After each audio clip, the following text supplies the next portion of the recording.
And now, in studio, bringing his Midwest values from the Show Me State to the land of San Diego. He's a triple threat, licensed as an attorney, mortgage broker, and a top producing realtor who's crushing the competition. Here to deliver you what's happening in the trenches of the market. Your host, Michael Gaddis. Welcome back to the Michael Gaddis Show on AM 1170 The Answer. I am your host, Michael Gaddis of michaelgaddis.com and frontierloangroup.com. And I just want to reiterate that I'm going to be having a reverse mortgage workshop. It's with a complimentary meal. That's right. Everybody likes free stuff.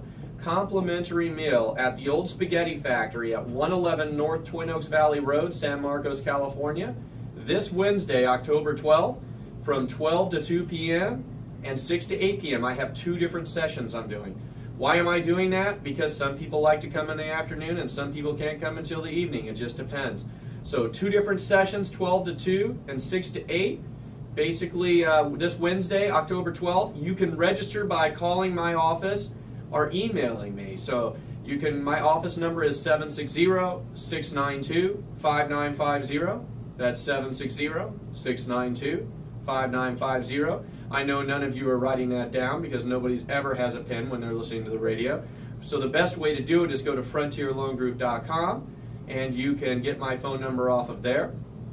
Or you can email me at michael@frontierloangroup.com. That's michael@frontierloangroup.com. I'd love to see you there.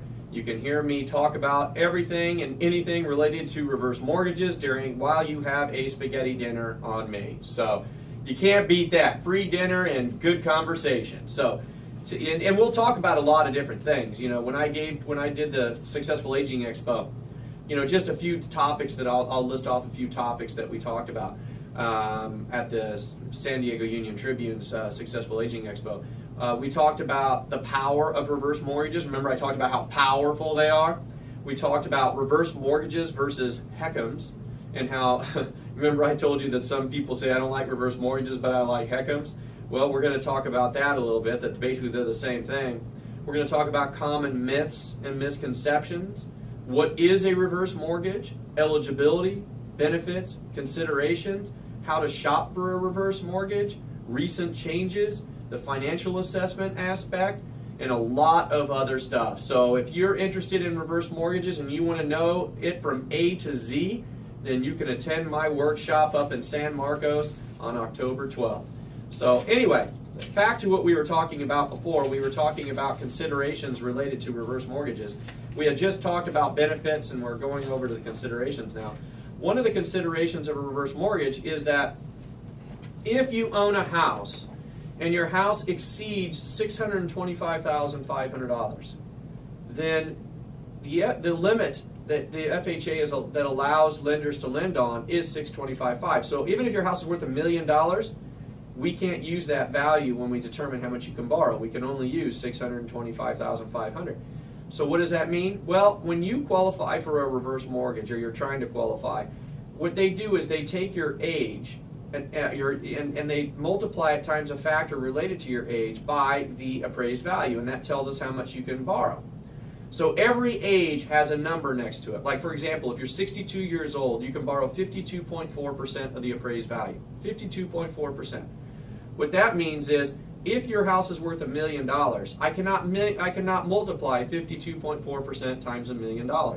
I can only multiply 52.4% times $625,500. That is the cap in there. Now, I have heard rumors that they might raise that cap, but right now that is the cap. Now, is that a horrible thing? No, absolutely not. It just means you have extra equity in your house. If you can still qualify, it means you've got built-in equity there, the equity reserves that, you know, so your estate will be safe, and it's good. But, you know, as I said, I just want to make sure that people know that if you have that kind of a house. Now, I get clients like that all the time, you know, that have more money than in their house than $625,500. And, you know, they're okay with it. In fact, I have a financial planner I just did up in Santa Ana. His house came in at $750,000. And he's getting a reverse mortgage, and he's a financial planner, and he's retiring, and he just loves reverse mortgages. So he's getting it, even though his house is above that. But as a factor, you need to put on your weight when you're weighing it, the pros and cons. The next thing is that there's upfront and ongoing FHA mortgage insurance premiums. Now, the upfront mortgage insurance premium I can negate it personally a lot by giving you credits back. So there's a couple ways I can do it. Either by the way I structure your reverse mortgage, or a lot of times I like to make reverse mortgages win-win. That's what I like to do. I like to make sure after I explain how we do reverse mortgages and how I kind of build proposals, I sit down with you and we look at it together and we come up with a win-win solution. And what I mean by win-win is I give you several different proposals. I'll give you a proposal, let's say, where you pay the closing costs, and that affects where your interest rate is. And then I give you one where I pay the closing costs, and then that shows, and the interest rate might be higher than that because it's built in, and I have to use credits that the lender gives me to help pay for your closing costs. Or I can give you also a high margin proposal, which has got a huge line of credit growth. So I give you several different proposals, and I have you help pick out what's best for you. I don't just sit here with one proposal and give it to you and say, here you go, this is it. What I try to do is build something that's good for your particular set of needs. So even though the upfront mortgage insurance premium is a concern, I can usually negate it. Either I can minimize it, reduce it, or eliminate it altogether most times. So it's not really a huge consideration for my clients, but it could be if you're out there, because believe me, I see proposals all the time from other people, and they're forking out for that upfront mortgage insurance premium, and I'm like, you didn't have to do that if you would have come to me. I could have found a way to work with that, or at least tried to find a way to work with that. So you might be paying too much, and don't do it, because there's a lot of things that are negotiable in reverse mortgage, and if you come to my workshops, you'll find out what those things are that are negotiable, and then you'll end up saving yourself thousands and thousands of dollars, trust me. So number 3, negative amortization causes unpaid principal balance to increase monthly your principal balance. So what that means is basically when you're not making your payments have to be paid. So the payments are being paid by being added to your principal balance. So some people call it compounding interest, things like that. But what it does is if you have to make a mortgage payment, you're eliminating your mortgage payment. Either you have to pay it out of your net income from your Social Security, or you can let your house pay it.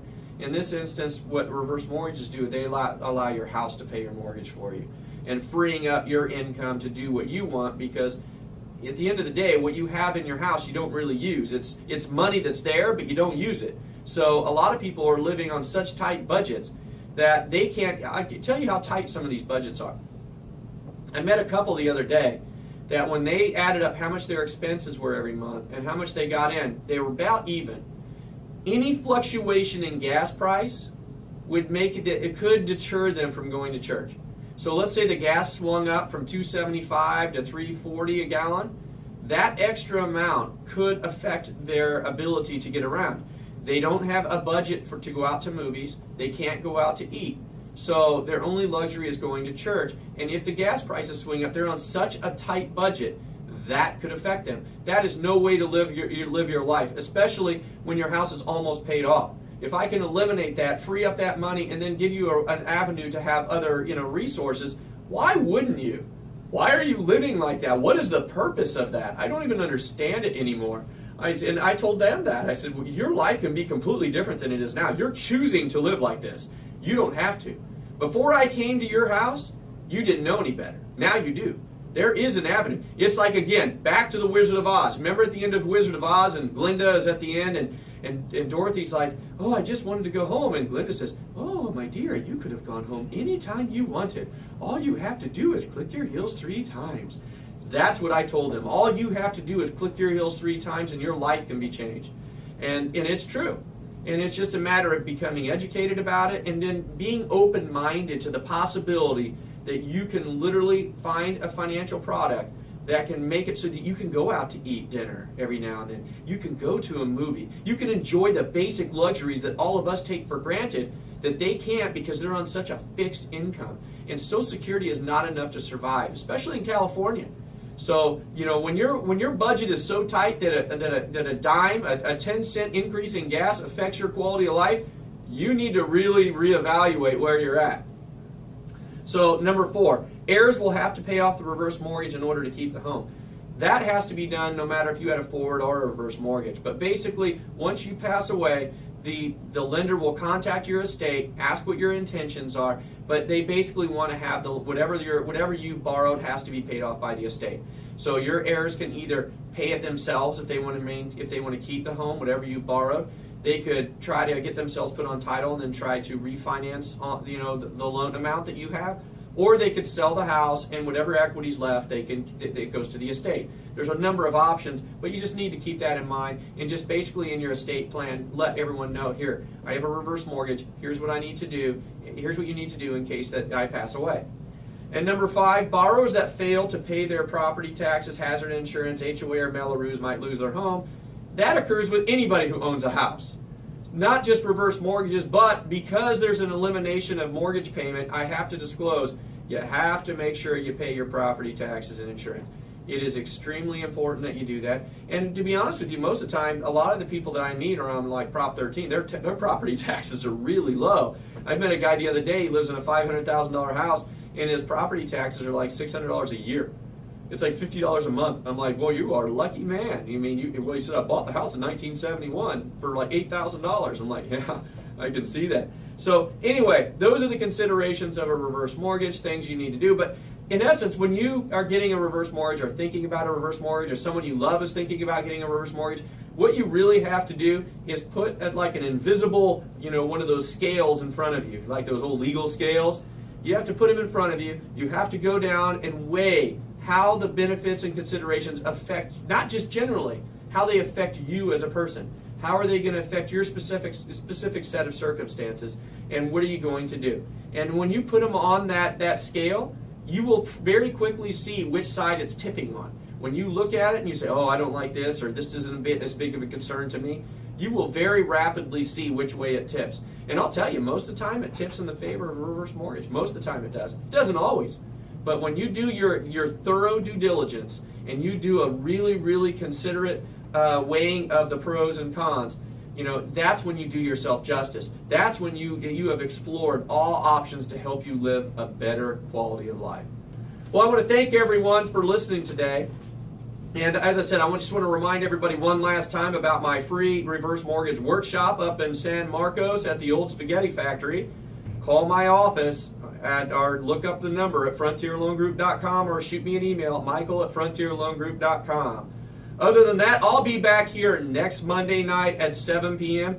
to talk about anything and everything related to real estate. And maybe next week we'll talk about something different than reverse mortgages. But that was on my mind this week, and that's what we talked about. So I want you all to have a nice evening, and we'll see you again next week.